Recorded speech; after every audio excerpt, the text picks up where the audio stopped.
Am I the only one that thinks we should start getting it right here? Good day. Welcome to AU and I am Ekunrere. This is Getting It Right. One of those things we've been getting so right is the way lecturers treat students on OAU campus. Maybe not on campus, since what happened did not literally happen right here on campus, but somewhere off campus at Asherifa. I'm talking about when our warlord lecturer had to call the police to beat up students living in his house at Asherifa because they sat on the fence. Did I say warlord? I'm sorry. Actually meant landlord. You can't blame me, Sha. Everything sounded the same. Or what do we call our daddy lecturer, who couldn't handle situation in his own house but had to call the police to beat up students living in his house. Why? Because they are sitting on the fence. Well, we cannot say that it is very unright for students to sit on the fence.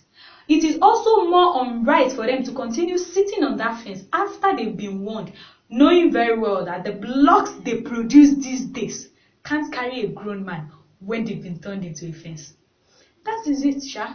But the question is, especially when we all know that the Nigerian police likes to show their efficiency when the issue of money is involved. Well, our daddy Sam, we did not say that what you did was unright, but we think it can be righter. And talking about making it righter, the funniest part of this is that the main source where I read the news from for the first time, the news does disappear from the place. So, well, maybe it's my mistake. Maybe I'm the one that has not been checking it well. And trust me, the internet speed at my place is not that good. But I think if you check it, we can all confirm together. However, I think I'm seeing something here. I am seeing someone that is trying to salvage their CGPA or something more, their studentship. I'm talking about studentship. Bigger congratulations to the OAU student that recently got their studentship back from the university management. I've not finished on the way they treat students here on campus. Well, I was finished until I saw this video. Am I the only one that thinks this video is something else? I mean, when I saw it, I was like, Logba Femi, when there is learning and culture, what exactly is our culture when we can't respect our lecturers? Why do we have to start throwing our scripts inside the cars of our lecturers when we can gently sit down and the lecturer tells the class rep to coordinate the collection of the script or some other way it is done?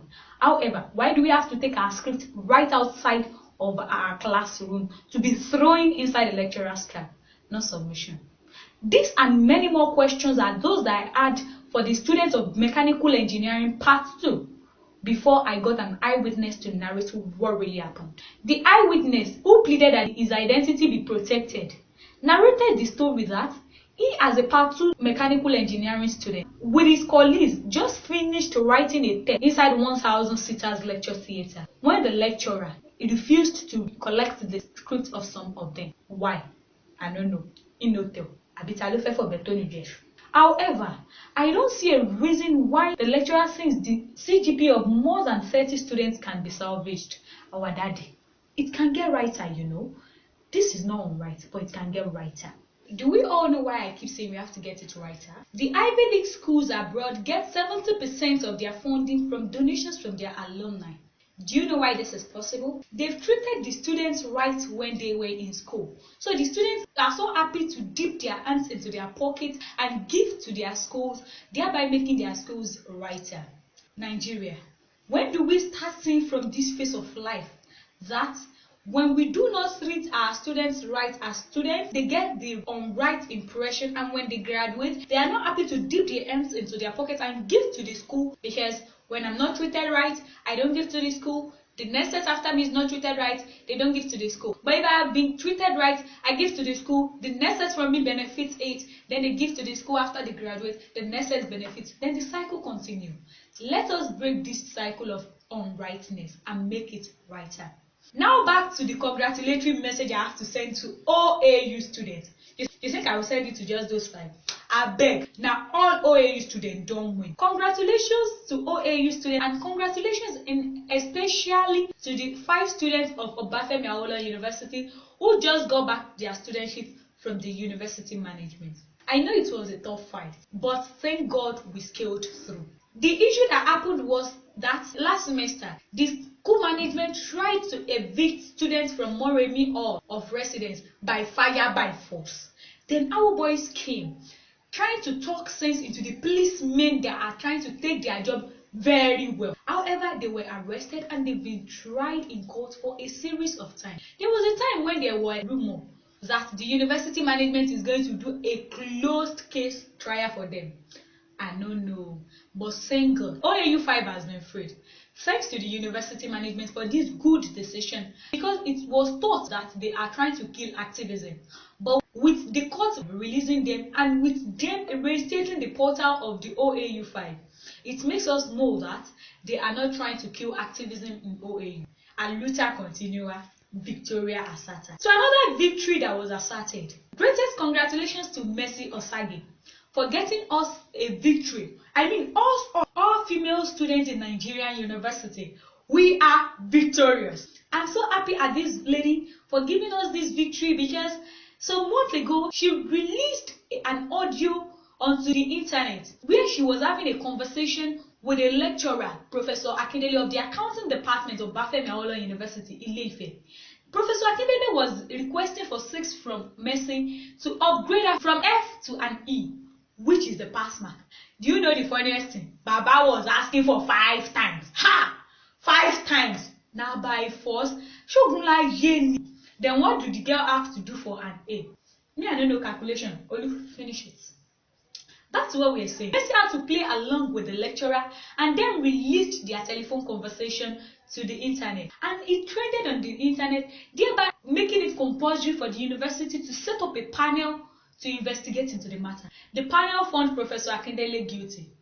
This is something that is very rare and something some of us don't find funny. We don't even think it could be possible. Some people were even vindicating Mercy for releasing such an audio. But kudos to you for being a brave woman. My people, did you know the funniest thing? That 5 knacks, Mercy no deserve her more. Because Mercy did not actually fail the curve. According to the investigation by the panel, Mercy actually got a 45 in the course, which was a D, even greater than an E. So, Mercy don't get her D. Baba still won't knack. Now by force, I'm talking about knacking. These lecturers can never stop knacking. Do you all hear that another lecturer in the University of Lagos also one knack? Now in the knack. Now Professor Olusegun from Unilag. Professor Olusegun is a lecturer in the Department of English Language, Faculty of Arts, University of Lagos, Akofa Lagos. The man was caught in a sexual scandal recently when his semi-nude picture was released onto the internet. You want to show them the picture? No trial. Now back to what we were saying. The professor, however, denies that he is not in such a scandal, that he was being threatened and blackmailed, because according to him, his phone was stolen 4 months ago, and the person that stole the phone threatened him to give her 400,000 naira or she released the nude pictures on the phone to the internet. I'm sorry. I know we all have privacy with our phones and our gadgets, but there is still a question that bothers my mind. What would make a lecturer, a professor in the university, someone who has been the vice chancellor of Taisolami University of Education, TASWED, to have his nude pictures on his phone? That sounds somehow to me. Maybe not to everyone, but to me, it sounds abnormal. I think something is unright here. Well, kudos to the management of the University of Lagos, Akoka Lagos. They have set up an investigative panel, just like they did Logba Femi, to investigate this issue and bring reports to the university management. This panel also asked for anybody that has any evidence on this issue of sexual scandal to submit memoranda in sealed envelopes to the investigative panel. The panel is, however, thinking of dismissing the case if the victim does not show up. The same thing happened with Mercy. Our dear sister, if you really have a case, I will implore you to show yourself before the management. Mercy got good judgment. I believe you also can do. And about that issue of submitting memoranda in sealed envelope, that unright thing that I feel may be with this type of investigative method is that some people may decide to submit some things that are untrue in the memoranda, since they don't have to defend it. So we'll just leave it to our panel of judges. Hey, Daddy and Mommy, please, Mr. Panel of Judges, exalted panel of judges, please help us investigate this very well. Because I believe this is not a war against a student of the university. or a problem facing a student of a university. It is a war that has been launched on the female students of universities years ago. And that brings us to the issue of Judith Okosun of Ambrose Ali University, Ekpoma, who in 2010 was asked by a lecturer to sleep with him so that he could pass her. Mercy did as she was told, only to be failed by the lecturer, Professor Otubu, who feigned not to have remembered her matric number. Professor Otubu invited Mercy again for another round of sex. Mercy cleverly turned the table around, inviting Otubu to her own off-campus apartment instead of going to meet him at a hotel, which was their rendezvous. Mercy got Otubu to remove his clothes and ripped them into pieces. They got her neighbors to come and feel his humiliation. The turnout of this is that Professor Otubu lost his job. Good for him, right? However, Mercy was re-victimized by being rusticated out of the university. That is how they make the culprit out of the victim. Talking about making the culprit out of the victim, Obafemi Awolowo University Center for Distance Learning, OAU-CDL, couldn't have done a better job of this weeks ago when they suspended 4 students.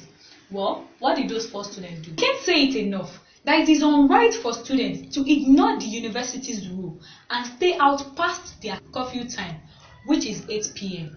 However, these 4 girls returned in tears, claiming that 3 of them had been raped and the 4th girl was left because the rapist thought she was underdeveloped. Well, the university management blamed it on them staying out late. It is wrong they stayed out late, but I don't believe it is very right for the management of CDL to take the issue of their law more seriously than these girls that have been raped and they are probably traumatized. They double traumatized them when they suspended them for staying out late. And I think they were triple traumatized when their gatekeeper, Baba Ode, started asking if they were virgins or why are they crying. If I'm not a virgin, I don't think it gives anybody the right to use my body as they deem fit without my consent. And if I'm not a virgin, I don't think anybody has the right to make proclamation on what happens to me with my body or not. Whether a girl is a virgin or she is not, a rape is a rape and a rape is a crime. I believe OAU Center for Distance Learning can get this righter by trying to fish out those that raped this girl to prevent future occurrences. Well, I think OAU has to start getting it righter with the way they handle security of students off and on campus. And to those that got it right this week, our kudos goes to Dr. Bamigbade. He was formerly Mr. Oluwafemi Bamigbade of the Linguistics and African Languages Department of Obafemi Awolowo University, Ile-Ife. But he just completed his PhD in Sociolinguistics from the University of Ibadan. Well done, Dr. Bamigbade. More grease to your elbow. And a bigger shout out to Professor, yes, Professor Abidemi Fabumi of the same Linguistics and African Languages Department of Obafemi Awolowo University. He became a professor in linguistics just recently. Congratulations to you, sir. Ọlọ́run ò ní fẹ́ ìṣòpin kò ní jó rédé ẹ̀mí pin kó wé lọ sí. And another shout out to those that got it right, Lausa Esco, for repairing our socket at AFST 213. My dear, you really did well. We know that you have to account for every kobo you spend from the accounts of the association. And this may be counted as trivial, especially since it is the duty of the university management to repair things like that. But you went ahead because you know that all of us need this socket more than the management does. And the management will probably not work on it anytime soon. Thanks to you guys. We love you. And we hope we can continue getting it righter by not leaving everything to the management or to those at the top to do for us. Let's be sincere with ourselves. They won't get to do it in ages. Before I go, am I the only one that thinks we have to get it righter? Is this the rightest we can get it? Or can it be righter? Or do you think it is actually very unright? Well, tell Kowe News Agency about it. My shout out goes to Kowe News Agency for being my channel. Thank you very much. I love you guys. And to Ato Biloba, I so much love you for styling me every time. High place production. What will I do without thinking of blowing your head? Mark Bumini, I must be sincere. You played a very vital role in this episode. I so much love you. Until next week, I want to continue getting it righter because I am a Murere.